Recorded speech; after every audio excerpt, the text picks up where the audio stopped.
Morning, everyone.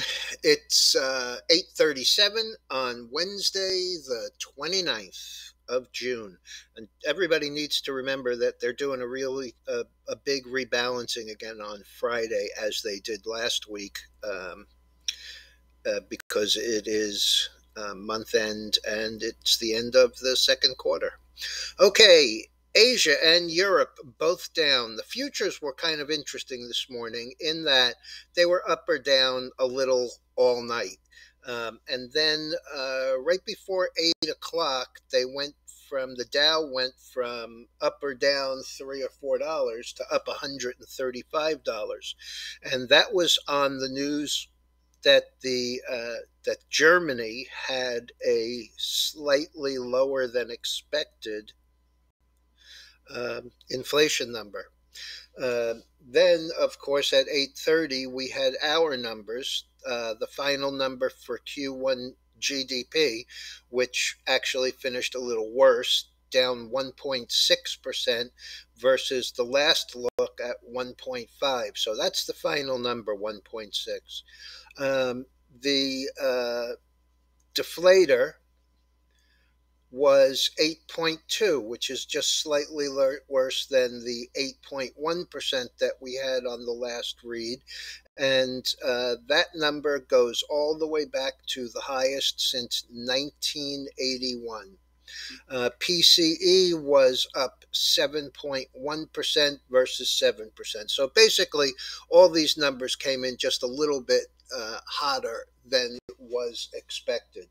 The Dow now is showing up just $14. The S&P I just saw go by down about $1.50, now down 4.50, down $4 in this futures and fair value of minus 165.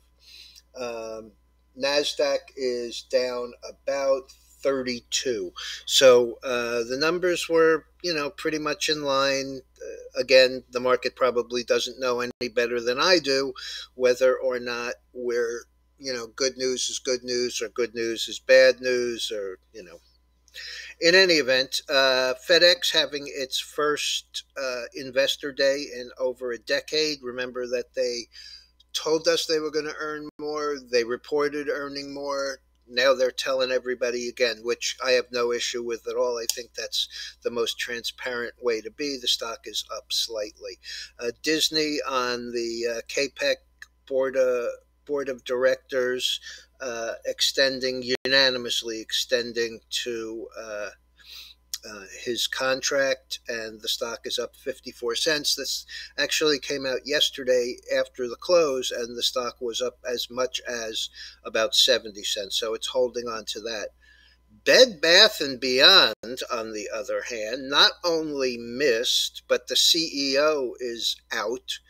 The company only lost $3.10 a share, which is, not bad considering they were only a $6.50 stock at the close yesterday. This morning trading at 552, down $1.01. Tesla leaving California, cutting 200 jobs, closing their office in San Mateo. The stock is down 5 at 693, but this should really be no surprise. I mean, he's been talking about it, and of course he's just one of many people leaving California for their absurd state franchise tax and, a couple of other little issues. General Mills beat 71.96, up $1.70 or 2.4%. This one not only beats, but on the positive side, it's a fairly defensive issue. So, it gets a push on both of those accounts. McKesson with a miss, although guidance was reiterated. The stock is 81.55, down 5.29 or 6.1%.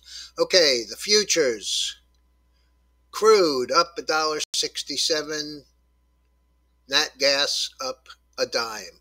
The gold reacting to the number, it looks like, up 11.80. Dennis, by the way, bought this yesterday.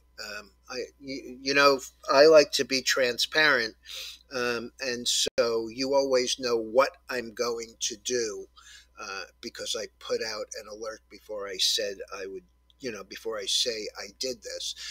But Dennis told me last night after the close, I had already done the closing commentary, but uh, he's got to be up over 80% now. He was up 80% a week ago, and I know that he was on the long side of nat gas when it bounced up the day before yesterday. I know that he's long the gold here, up almost $12 off the support. Remember, he's the one who said support at 18 to 18.20.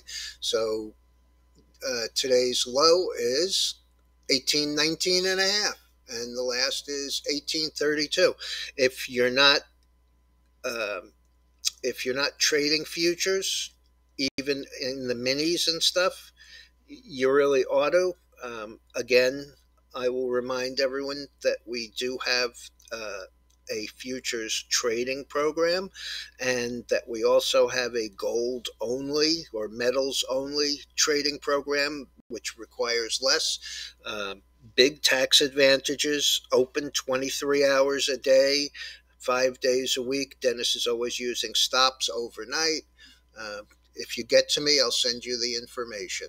You really should look at it. The coffee broke a little to the downside yesterday, down another, up 55 cents today. The lumber just seems to be hanging here. This is the quietest that I've seen the lumber in probably 2 years. I mean, it's just unbelievable. We had these huge moves.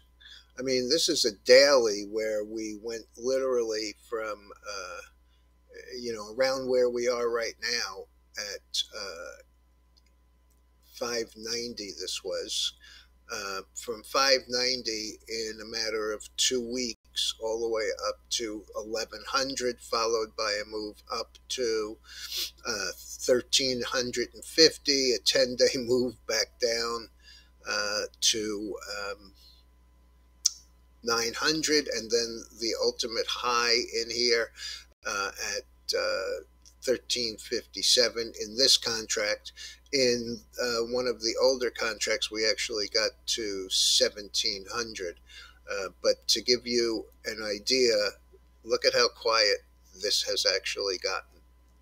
I mean, it came all the way down, and then it's just going sideways in here. It looks to me like it's formed a really nice little flag here and is going to break back to the upside. I don't know how that jibes with construction and construction spending and home building, but it looks like it's going to get a little bit more expensive. Okay, as I said, futures down ever so slightly. Dollar index is up a nickel. Bitcoin and Ethereum both down on the day, and the bonds up 26/32, so almost a point. All right, everyone. I will talk to you later. Have a good day.